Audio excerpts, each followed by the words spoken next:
this was announced. I think it was like a day after our last podcast about the Console Wars movie that's being announced. So you want to start it off? So it's Seth Rogen and the other guy, can't remember his name, but they were the ones who did Pineapple Express. They did Superbad. Evan Goldberg. Yeah, Evan Goldberg. That's it. Both movies that I actually somewhat enjoy. I like Superbad a lot. I've not seen Pineapple Express. I heard it's good. I've found Pineapple Express hilarious for a number of reasons. It was a sundup of the stoner flick. It was a sundup of action movies at the same time, like 80s action flicks. So it was very enjoyable. Anyways, these guys are basically going to be doing a movie adaptation of the console wars Sega vs. Nintendo by Blake Mitchell? Blake Harris. Blake Harris. So it's going to be interesting because when I think back to the Sega vs. Nintendo wars, you know, I think about the advertising wars, you know, and the direct attacks that they took on each other. And it's going to be interesting to see how they... I would hope that the movie would maybe have some younger kids focus on like recess, like you know how kids, you know, always fought for, you know, Sega was better, Nintendo was better, but I don't know if the movie is going to actually cover any interesting things internally. I think it's going to be like The Social Network. I think it's going to look at behind the scenes, at least at Sega, and they're going to look at... I think I saw one column basically looking at Sega as the plucky upstart, which is not the right approach, because Sega was not a small company by any means. No, not at all. You know, the Master System did gangbusters in Europe and other parts of the world, not necessarily here, but they were entrenched in Japan and Europe, Sega, so it's not like the Genesis came out of nowhere from a small company. But I think it'd be interesting if they focused on... It's probably going to have to focus on... I'm guessing it's going to have to focus on Sega going up against the gargantuan Nintendo and then trying to, you know, get back into it. That's the way they're probably going to approach it. I see the story probably starting with the near end of the Master System, the Genesis, the glory years that Sega had, because they did have like 3 really great years where they were just destroying with the Genesis. I'd say 4 good years. Yeah, 4. You know, because started 90 when Sonic hit, you know, then they started rolling down steam. And then I imagine the movie will probably end with Nintendo coming back towards the end of the Super Nintendo lifespan, but or at least Sega shooting themselves in the foot by coming out with the Sega CD, then the 32X, then the Saturn within like 2 years of all that. You know what I mean? It's just too much. Yeah. And then not basically doing Atari's error and not skipping the older technology that's sitting on the shelf and coming out with the 5200 that was already out of date, coming out, you know what I mean? Skip all that, go to the 7800 instead. They should have skipped the 32X and just coming out with the Saturn a couple years earlier. They would have been in a lot better shape, but they didn't do that.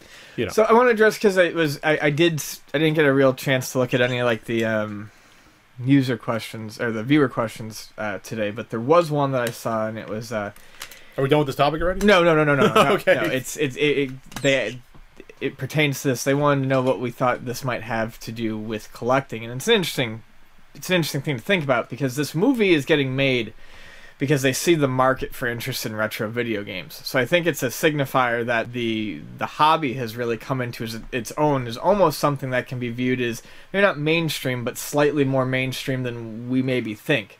I would be a little bit... I would be a little bit cautious about that. I would think it'd be just video games in general in the mainstream versus just retro games. Because there's no way... Retro games is still very niche compared to video games as a whole. Sure. So I think they're looking at it as... Seth Rogen's a guy who's like our age. Right. So he's looking back to, hey, when I was a kid, I grew up with Sega, Nintendo, and the wars. Now I have some clout, and now this could make money. I bet you this is going to be a dramatic movie. I don't see this being a comedy anyway.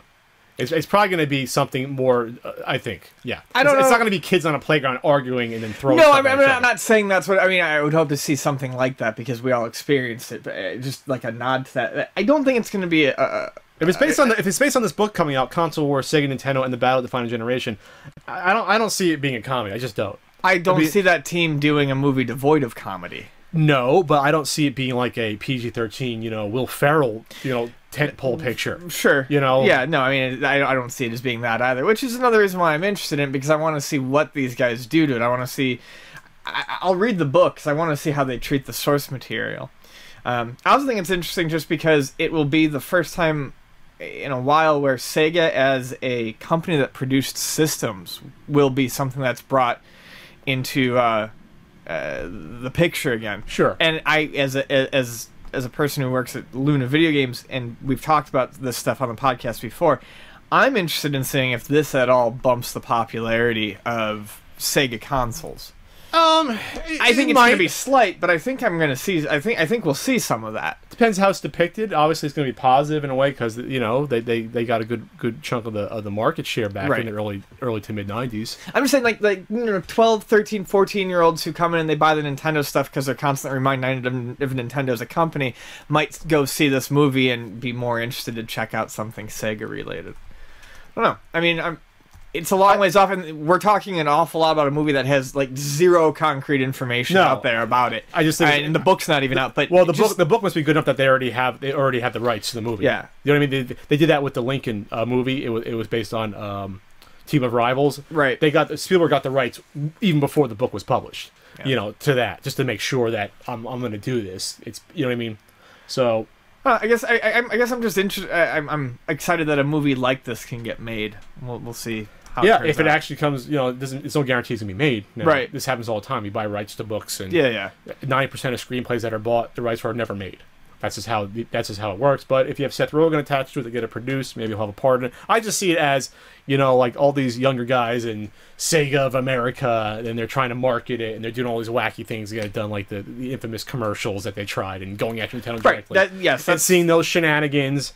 And then it's not like, it's kind of hard to picture Nintendo as, at least Nintendo of America, you don't see as this really, by this point, by like 91, they are a little more, sort of like, it is a real corporation, but they're still taking orders from Japan. I think it'd be fairly easy to paint Sega as like the underdog, sort of? The underdogs and maybe the rowdier, looser bunch. I think what would be interesting is how they would depict Nintendo going from kind of like button-up to what's that leap? What causes them to be like the play it loud? Like what causes them to like try to get edgier in their advertising? It was probably Sega at the same time, right? They started doing that probably around 91, 92 with that stuff. Definitely by 93 they were all play it loud. I have the freaking shirt, And what it's new. We'll see what happens. We're just all you can't really say until the book's out, obviously, what's going to be in it. Right. And then when the book comes out, that doesn't mean doesn't mean they're going to follow the book's plot. It doesn't mean it's going to be the same tone as a book. If the book's a comedy or drama, they could rewrite the screenplay. They can do whatever they want. So it's going to be exciting if it comes out. We'll just say, in theory, if the book comes out we'll probably see the movie 2 years from now. Right. We'll probably see it in 2016.